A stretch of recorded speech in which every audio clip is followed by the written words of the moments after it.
জাপানের বিখ্যাত খাবার বা বিখ্যাত স্ট্রিট ফুডগুলির মধ্যে সবার আগে রয়েছে যার নাম, সে হলো সুশি। এই সুশি আসলে কি খাবার, কি থেকে তৈরি হয়, কেমনভাবে খেতে হয়, এই সম্পর্কে আপনারা অনেকেই নানা রকম প্রশ্ন করেছিলেন। গতকাল রাতেই আমরা একটি জাপানিজ রেস্টুরেন্টে গিয়েছিলাম রাতের ডিনার করতে, তাই ভাবলাম আজকে এই ভিডিওর মাধ্যমে আপনাদের সমস্ত প্রশ্নের উত্তর দিয়ে ফেলি। জাপানের সুশি সেলিং চেইন রেস্টুরেন্টগুলির মধ্যে সবার ওপরে যার নাম রয়েছে সে হলো সুশিরো। আজকে আমরা সেখানেই এসেছি। সিরিয়াল কিউআর স্ক্যান করে একটা টেবিল নাম্বার পেয়েছি। চলুন আগে টেবিলে গিয়ে বসি, তারপর দেখছি কি কি রকম খাবার দাবার এখানে পাওয়া যায় আর কী বা খেতে পারি। কিউআর দেয়া ওই কাগজগুলো এখন ফেলে দেয়া যাবে না, পরে বিলিং করার সময় ওইগুলো আবার কাজে লাগবে। দাঁড়ান, তার আগে এই অটোমেটিক ঠান্ডা জলের কলটার থেকে 2 কাপ মতো জল নিয়ে যাই, আর তারপর আবার টেবিলে গিয়ে বসছি। পরিষ্কার পরিচ্ছন্নতার দিক দিয়ে জাপানের খাবারের দোকানগুলিকে আপনি একেবারে চোখ বন্ধ করে বিশ্বাস করতে পারবেন। এখানে প্রত্যেকটি টেবিলের সঙ্গে কনভেয়ার বেল্ট অ্যাটাচ করা রয়েছে, যেখান দিয়ে আপনার অর্ডার করা খাবারটি আসবে। খাবার অর্ডার করার জন্য এই রকম ট্যাব থাকে প্রত্যেকটি টেবিলে। 4টি আলাদা আলাদা ভাষা রয়েছে এই ট্যাবগুলিতে। এখানে দাঁড়ান, আগে কিছু খাবার অর্ডার করি। আর জানেন তো, জাপানে নোংরা অপরিষ্কারাচ্ছন্ন মানে হাইজিনিটি মেনটেন না করলে সেই সম্পর্কে যদি কোনো কাস্টমার অবজেকশন জানায়, তাহলে এই সমস্ত রকম রেস্টুরেন্ট বা হোটেলগুলিকে কিন্তু মোটা অঙ্কের টাকাও জরিমানা হিসেবে গুনতে হতে পারে। 4 প্লেট র স্যামন সুশি অর্ডার করেছি, সেই সাথে একটা খাবোচা মানে কুমড়ো তেম্পুরা আর একটুখানি তেম্পুরা সসও নিয়েছি। সুশি আর সাশিমি আসলে দুটোই কাঁচা মাছ, তবে সাশিমির সঙ্গে ভাতের ওই মণ্ডটা থাকে না, আর সুশির সঙ্গে ভাতের মণ্ড থাকে। নতুন নতুন অনেকগুলি খাবারের এখানে ছবি দেওয়া রয়েছে, আর দেখুন এখান দিয়ে কি সুন্দর নুন, লঙ্কা, মরিচ সব যাচ্ছে। দাঁড়ান, তার আগে একটু ওচা বানিয়ে নিই। জাপানে এই সুশির সঙ্গে খাওয়ার জন্য ওচা বা গ্রিন টির কিন্তু খুব ভালো চল রয়েছে। প্রত্যেকটি টেবিলের সঙ্গে ঠান্ডা জলের নয় বরং গরম জলের এইরকম ট্যাপ রয়েছে, যেখান থেকে আপনি ওচা পাউডার কাপে নিয়ে গরম জল ঢেলে অনায়াসেই চা বানাতে পারবেন। এই যে এতক্ষণে কনভেয়ার বেল্টের সাহায্যে চলে এলো আমাদের অর্ডার করা সুশি।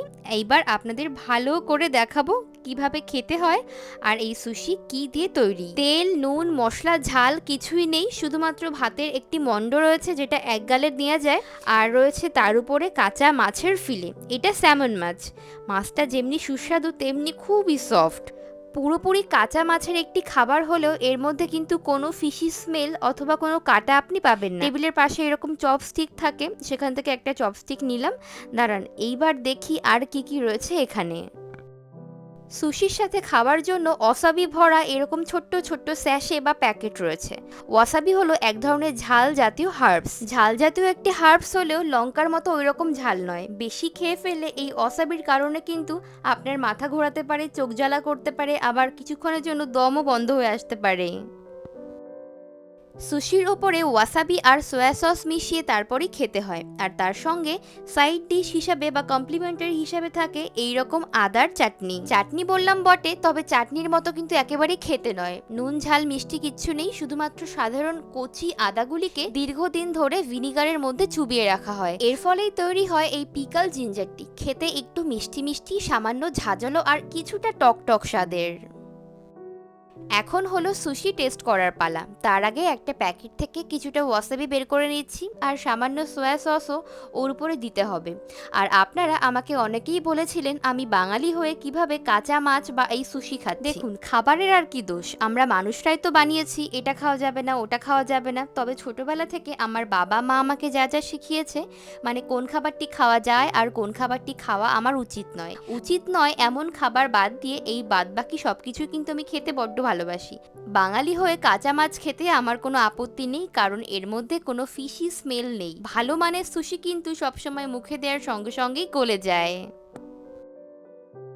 আর এখানে রয়েছে একেবারে ছাকা তেলে ভাজা মুচমুচে স্বাদের অক্টোপাসের তেম্পুরা বা অক্টোপাসের চপও বলতে পারেন। সেই সাথে আরও নিয়েছিলাম এইরকম ম্যাশ পটেটো, যার মধ্যে পিকল জিঞ্জার এবং সিউইড মেশানো রয়েছে।